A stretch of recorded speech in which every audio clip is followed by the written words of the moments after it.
WhatsApp guys, আসসালামু আলাইকুম। আজকে আমার বড় আম্মা তেলের পিঠা বানাচ্ছে। আপনারা দেখবেন, দেখতে পাচ্ছেন যে আমার বড় আম্মা পিঠার কাইটা বানিয়ে নিচ্ছে, ভালোভাবে মিক্সড করে নিচ্ছে। দেখেন,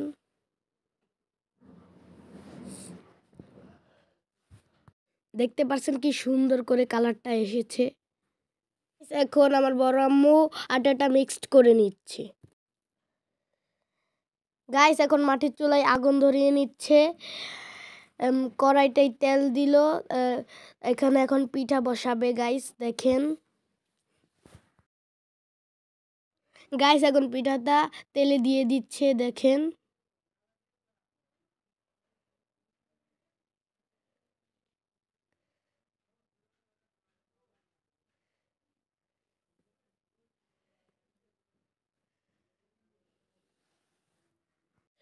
গাইস দেখেন মাটির চুলায় পিঠাটা অনেক সুন্দর করে হচ্ছে।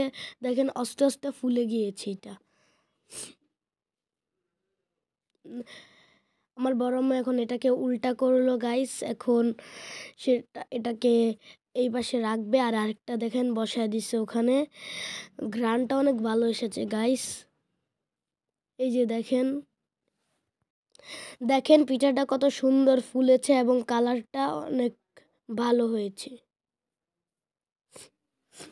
গাইস এই পিঠাটাও ফুলেছে। দেখেন পাট করে দিয়া উল্টাচ্ছে। হ্যালো গাইস, আপনারা কেমন আছেন? আমার নাম হলো নাজমুল ইসলাম নাহিদ, আর এটা হলো আমার পাগল মামু।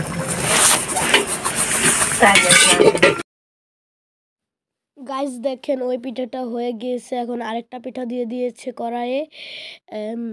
অলমোস্ট 2টা পিঠা হয়ে গিয়েছে। দেখুন পিঠেগুলোর কালার, মন চাচ্ছে এখনই। দেখেন প্রথমত এটাকে খাচ্ছি আমি। অনেক গরম, 2 ভাগ করো।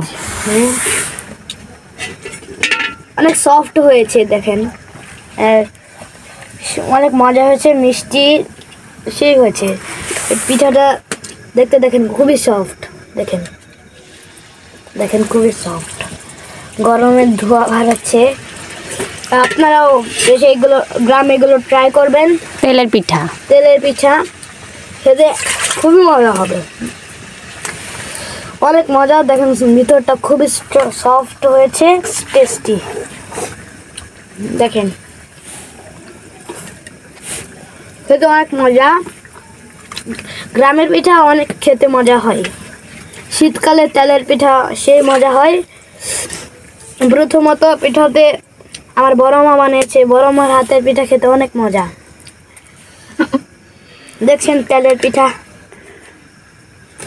আপনারা গ্রামে বানিয়ে খাবেন, অনেক মজা হবে।